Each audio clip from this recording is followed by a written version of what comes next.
Hey everybody, it's Dan coming to you live from the backyard this time. Hey, I wanted to go over a couple of things on the virus paramotor. Been getting a lot of questions. A lot of people are curious about the machine, and I'm here to share information with you. Do the best I can to help you make a wise and informed decision. So a couple of the recent questions I've got were, can you show me how the net works, how it tightens up, and show me how the cage assembles and disassembles. So I'm going to show you a portion of the cage, and I'm going to show you one side of the net. But I want to make a note here that this cage is split right here. So this half of the cage is separate from this half of the cage. And although you don't need zip ties right here, I put zip ties on there just because it keeps it a lot neater. So this cord would be captured in two places. So I zip tied it down. Just makes it a little bit neater. But it doesn't come apart as quickly because I have to do zip ties.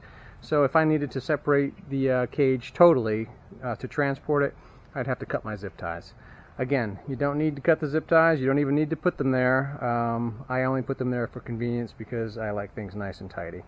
So again, taking a look at the back side, the cage is assembled with these cam locks, and there's 5 of them. There's one at the top. There's one on either side, and there's 2 on the bottom, right there and right there. The cage netting is tightened with this mechanism right here, and it's identical on both sides. So you can see it there. Now, to remove a section of cage, the ATLs don't have to be removed. The ATLs can stay on the netting. And as you can see, my ATLs are zip tied to the netting. Each one of them is drilled in 2 places and zip tied to the netting. And the reason why I do that is to keep the lamels in place while I'm transporting the virus on the back of my car on a car carrier. When it's on the back of my car on a car carrier, it's facing the propeller towards the back, so the machine is actually backwards as it would be in flight, and it puts pressure on the wrong side of the lamels. So by zip tying the lamels in 2 different places on each one, it keeps them right in place no matter which direction the machine is facing when I'm transporting it. So no issues there. I've driven extremely quickly with it, and I've had no issues. So I would recommend zip tying your lamels. So, getting back to the cage, 2 places. Let's see if we can set this up and get a better view here. We undo the cam lock by pulling it, loosening up the capture nut here, and just pull this straight out. There's 2 pieces here, and the nut. The long ones go on the bottom, all the other short ones go on the top. We'll separate the net. And what I do is you just pull this up and then feed it down. And that's released.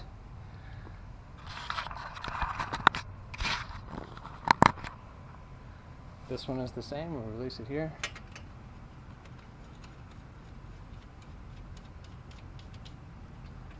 Pull this out, capture it. Now this bottom just slides out, and you'll see here that this is a really nice design, CNC machined for a perfect fit, and this just slides in very easily. I mean, no effort at all. It slides in, it aligns, and you pin it. So if I was to take this piece off here, the same goes for the one on the bottom. I would remove that, and now this piece of cage is free. Really quite simple. To put it back is just the reverse. Slide the back piece on.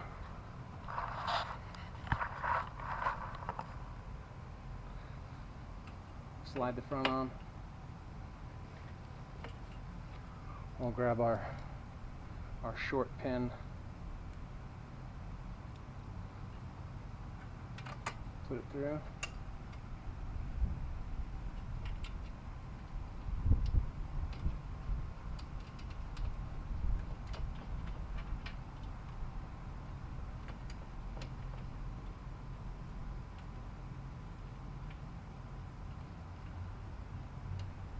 Press that down.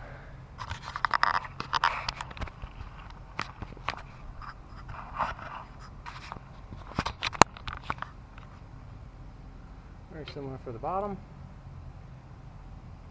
Make sure that this part remains with the cam. I'm going to press it through. Tighten it up.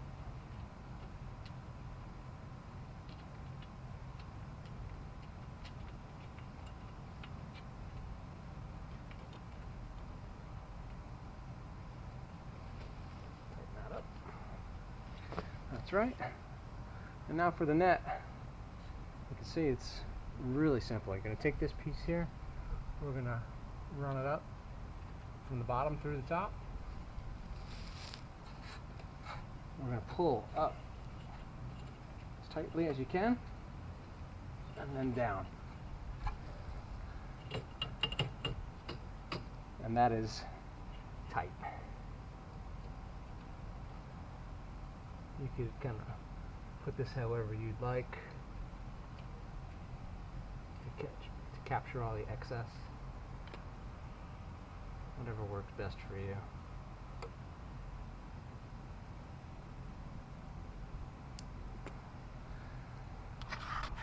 And that's all there is to removing and replacing a cage section and tightening up your net. And you can see that took me just mere minutes to adjust the net or tighten it, and that would actually be the first time I've ever taken the net loose since I assembled this.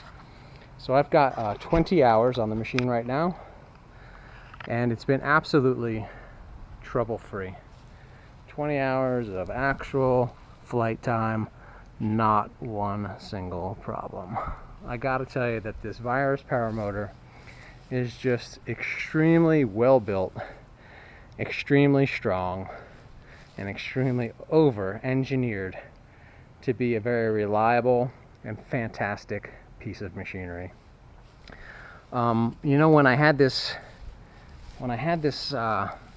side released here, I could have removed this other top portion, and we could have removed the side.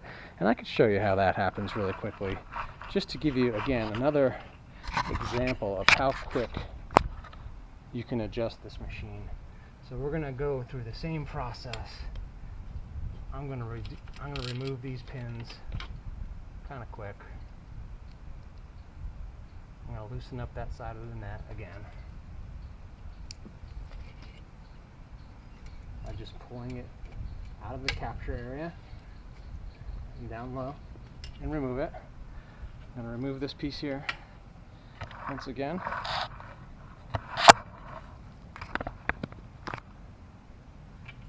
I'm going to remove here, pull straight up. That pin is now out. Just set it down. I'm going to remove this one, and remove this one. And now if I wanted to take this spar out right here, I've got two push pins. There's one here, and there's one on the other side. And I'm just going to squeeze those. Let's see if I can get this. And here's your aluminum spar. And I gotta say, this thing weighs nothing, but it's ridiculously strong because of the arch design. So to put it back, again, it's just reverse the procedure. Make sure you're on the right side of the net. Get it lined up with the two slots, and now it's in. And we're going to put the side piece back in. As simple as that. Get our cam lock back in. So you can imagine if you took the entire frame apart and you didn't have those zip ties holding the upper halves together that I do, you could have this frame removed with the spars removed in less than 5 minutes with no special tools required. And these cams, you don't have to make them crazy tight. Just relatively snug, and they're good to go.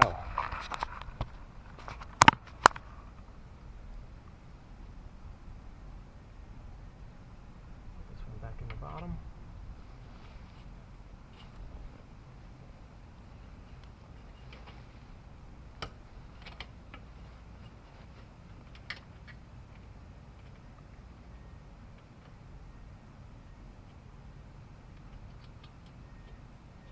I really like this design. I've had other paramotors that are held together with carbon spars and some form of a Velcro strap, and it's just not as robust as this system. This is just peace of mind and security, knowing that it's tight. When you put it together, it's tight. It's not going anywhere. 20 hours of flight time, I haven't adjusted it not one time. This is the first time I've taken this thing apart, and I decided to do it on camera. Again, we're going to pull up and pull down. Put this through here. Maybe we'll go this way. See if that looks a little bit better. So close.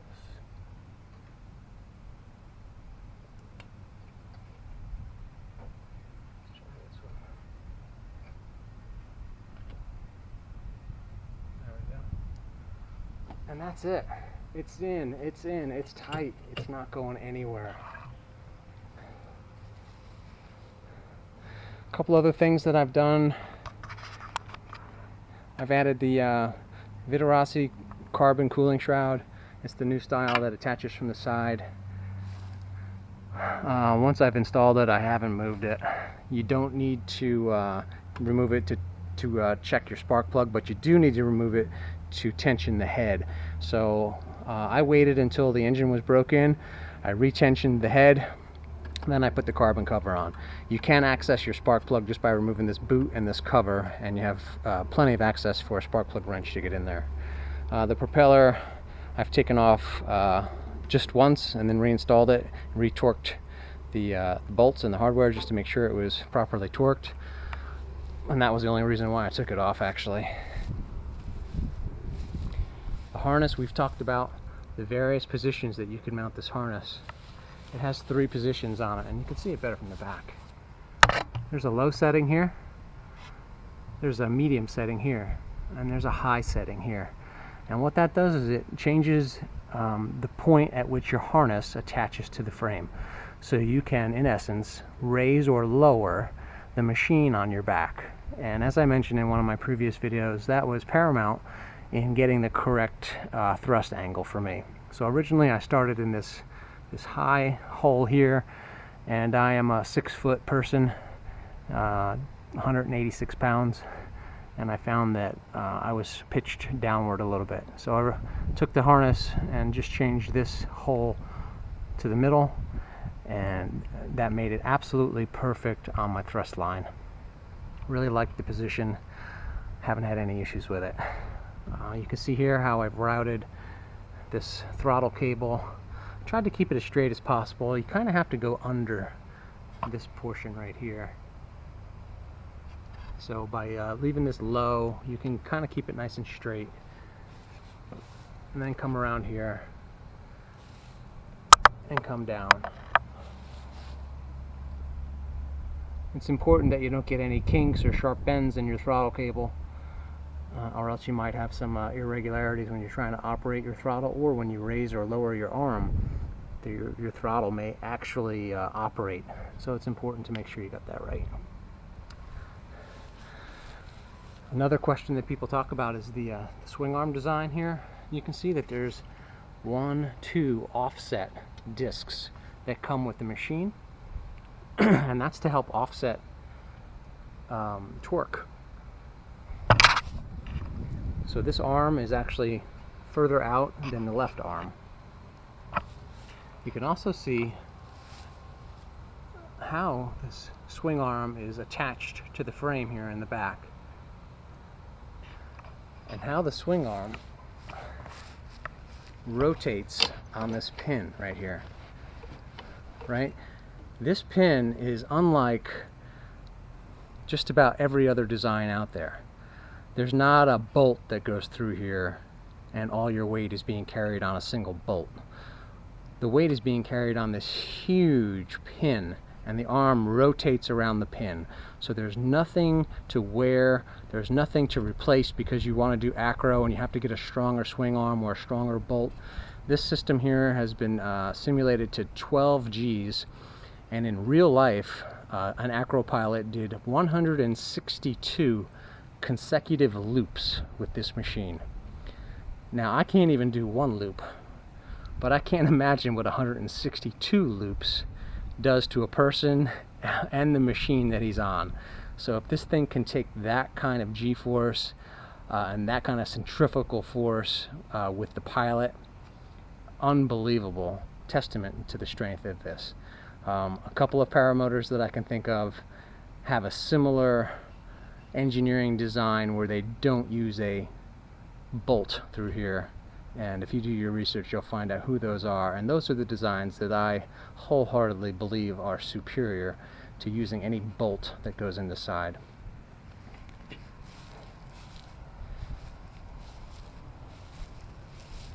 I think that's about all I wanted to talk about. A couple of people have asked about the reserve parachute again.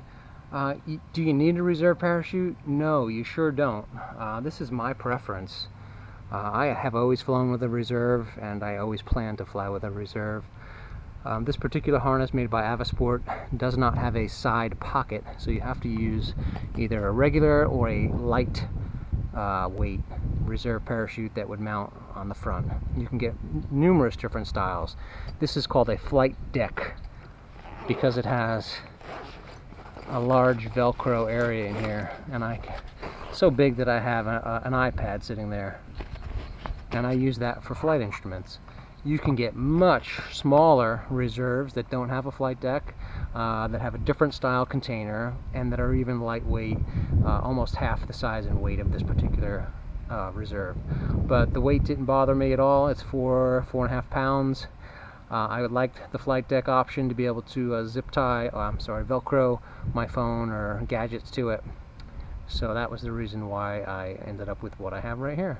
Price point on a reserve, you're looking at least $700 for a quality reserve, if not much more. The reserve, you can see the bridle comes out down here. It goes to the outside of the machine, comes up, rides up in the center of the harness, and then it's down inside to the harness where it connects to a separate set of carabiners or loops in the harness.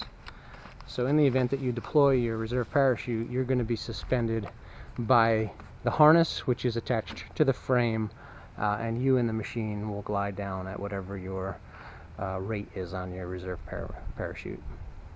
So I think that's about all I wanted to discuss. Hopefully we've touched on a couple of items that weren't mentioned in earlier videos. Again, I am the US distributor for these, Virus Paramotor. If you've got questions, I'm more than happy to answer them. If you've got comments, I'm more than happy to chat with you on Messenger to help clear away any questions that you might have. I do believe that this is one of the best paramotors available on the market for numerous reasons, but I would say my top reason and my number one pick is just the engineering and design. The fit, the finish, the craftsmanship are second to none in my opinion. Everything has extremely tight tolerances. Everything is overbuilt. It's very strong. It just carries itself very well. You have a lot of just confidence in the machine that it's going to do what it's supposed to do, and you can just concentrate on enjoying your day when you're out surfing the sky. So again, hopefully this video helped you out. Virus Paramotor. Hope to hear from you soon. Bye.